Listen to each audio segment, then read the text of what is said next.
Craigslist is a place I've always used to buy and sell second-hand items. Although I've heard some negative stories about it, I've never personally experienced anything bad. So when I needed to buy a new second-hand camera, I didn't hesitate to open Craigslist and start searching. I quickly found a post that looked very promising. It was an almost brand new camera for half the original price. The seller claimed to be a photography enthusiast who wanted to sell this old camera because he had upgraded to better equipment. Although I was a bit skeptical about the low price, the seller's description was very detailed, and there were multiple photos of the camera that made it look like it was indeed in good condition. I sent the seller an email expressing my interest. Shortly after, I received a reply. He suggested meeting at a public place near his house for the transaction. He provided a specific location and time, which made me feel that he was very cautious and trustworthy. This reassured me since meeting in a public place is usually a safer choice. On the evening of the transaction, I arrived at the agreed location 15 minutes early. It was a secluded parking lot surrounded by a few closed shops and a small park. It was already dark, and only a few streetlights cast a dim glow. I waited in my car for a while but didn't see anyone. I double-checked the email to confirm the time and place were correct. A few minutes later, I saw an old car slowly drive into the parking lot.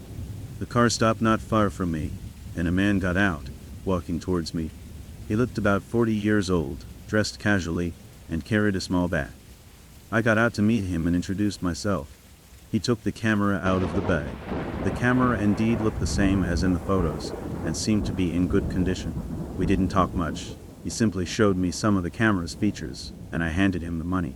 After the transaction, I got back in my car and inspected the camera closely. Just as I was about to leave, I noticed the battery cover was a bit loose. I opened it and found that there was no battery inside. This made me uneasy because the seller hadn't mentioned this. As I was about to email him to ask about it, I suddenly heard a noise outside my car window.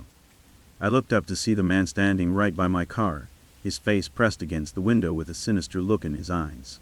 A chill ran down my spine. I quickly started the car, trying to leave immediately, but the man suddenly banged on my car window with such force that I was shocked. I didn't know what he wanted. I just wanted to get away from him. I floored the gas pedal and the car lurched forward, leaving the man behind. After leaving the parking lot, my heart was racing. I didn't know what had just happened and couldn't believe I had experienced something like that. When I got home, I decided not to worry about the battery and just wanted to put the incident behind me.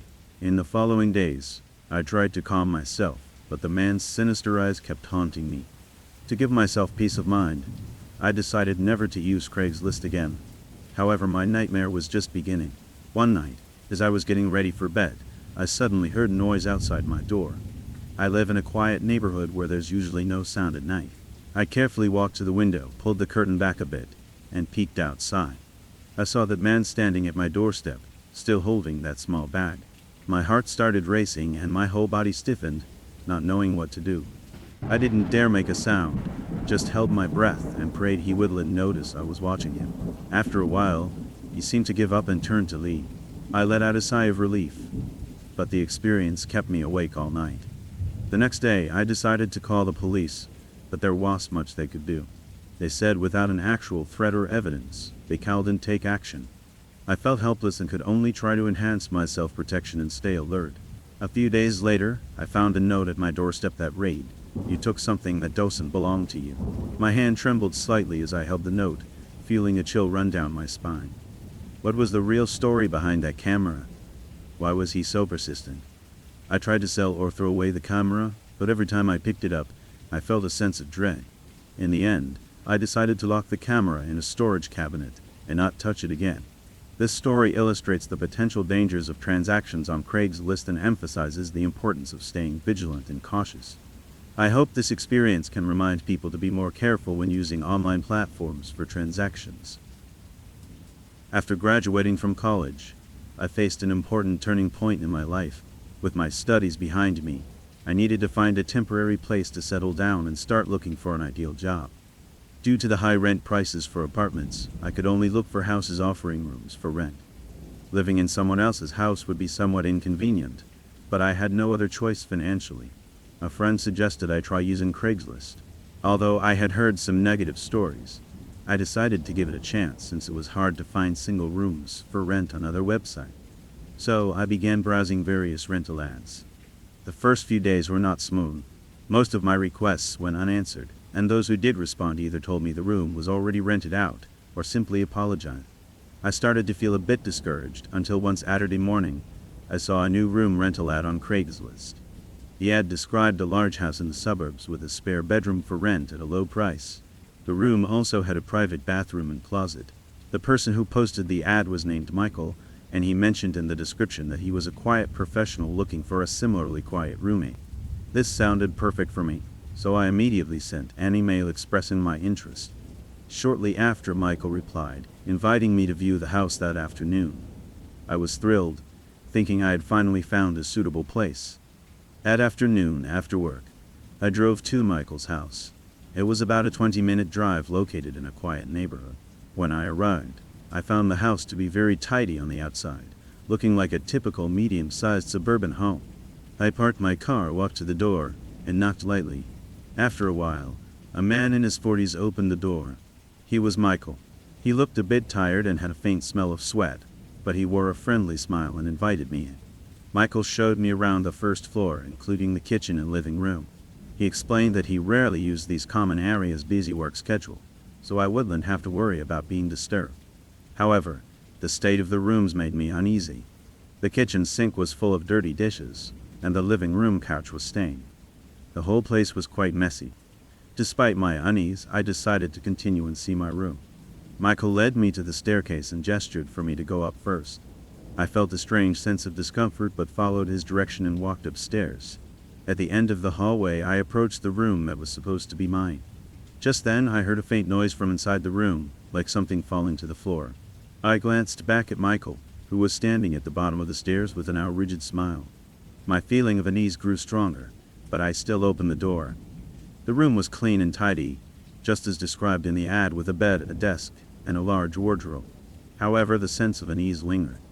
I decided to leave and told Michael that the place was suitable for me.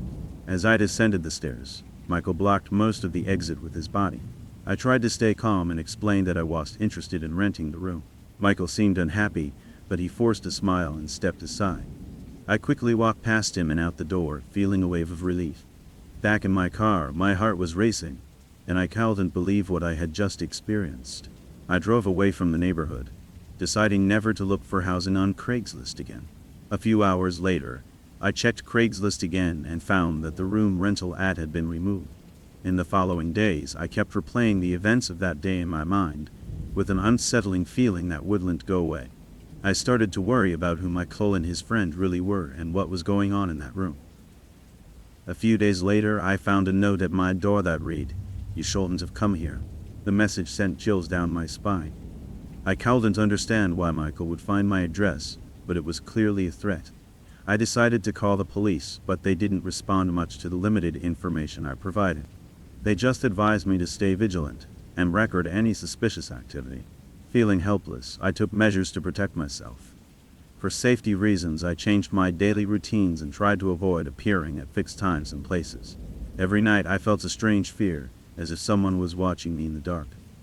One night, I heard a soft knock on my door. My heart raced as I picked up my phone, ready to call the police. I walked quietly to the door and looked through the peephole, but saw nothing. The knocking continued for a while, and then suddenly stopped. I stood by the door for a few minutes, making sure there was no movement outside, before slowly returning to bed. For the next few weeks, I remained on edge. Each night, I was too anxious to sleep, constantly alert to any unusual sounds. My life became increasingly unbearable, consumed by this persistent fear.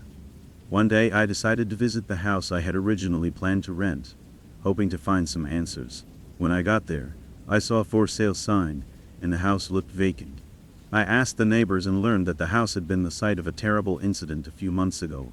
The owner had suddenly disappeared and was still missing. Hearing this, a chill ran down my spine. Perhaps not renting that room had saved me from a dangerous situation. However, the experience left a deep scar in my heart. I didn't know who Michael really was, or what secret that room held, but I realized I had narrowly escaped a potentially deadly danger. Since then, I've never used Craigslist again and have been wary of promises from strangers. This experience made me more cautious and aware that some dangers in life are unpredictable. Only by staying vigilant can we protect ourselves from harm. I was in the process of moving to a new city and was searching for a suitable place to live. Craigslist was a common option, with many people posting rental listings there. I browsed through many ads and finally found an apartment that looked ideal and was reasonably priced. I contacted the landlord and arranged a viewing. On the appointed day, I arrived at the apartment. It was an older building that looked somewhat run down on the outside but was overall tidy. The landlord showed up on time and took me inside for a tour. The layout of the rooms was very practical, and the apartment had good natural light. I was impressed with my first impression of the place. The landlord was very friendly and even offered to waive the first month's rent as a move-in incentive. I was tempted, thinking it was a good opportunity. We quickly signed a lease, and I paid the deposit and first month's rent. The landlord gave me the keys, indicating I could move in whenever I wanted. A few days later, I moved into the apartment. Initially, everything seemed normal, and the neighbors were friendly. However, strange things started happening from the second week of my move-in. One night, I was watching TV in the living room when I heard a faint knocking at the door. Initially, I thought it was a neighbor, so I went to open the door, but there was no one there. I closed the door and returned to the living room to continue watching TV. Shortly after, I heard the knocking again, this time louder. I quickly went to the door, but still. I began to feel something was amiss and suspected it might be a prank. Over the next few days, the situation escalated. Not only did I hear knocking, but at night, I also heard heavy footsteps from the floor above, sometimes even whispers and laughter. Despite living on the top floor, there couldn't possibly be neighbors above me. Whenever I went out to investigate, the hallway was always empty. These eerie occurrences made it impossible for me to sleep, and I spent each night in fear. One evening, things took a turn for the worse. I was getting ready to sleep when I heard the sound of the faucet running in the bathroom. Terrified, I rushed over and found the faucet indeed turned on, water gushing loudly. However, there was no one in the bathroom, and I distinctly remembered turning off the faucet earlier. After turning it off again, I returned to bed but couldn't sleep. Over the next few days, things became even more bizarre. Furniture in the room would inexplicably move, and sometimes I would wake up to find chairs and tables completely rearranged. My personal belongings also frequently went missing, only to reappear in unexpected places days later. These occurrences made me begin to suspect that there was something supernatural in the apartment. Finally, I couldn't take it anymore and decided to contact the landlord.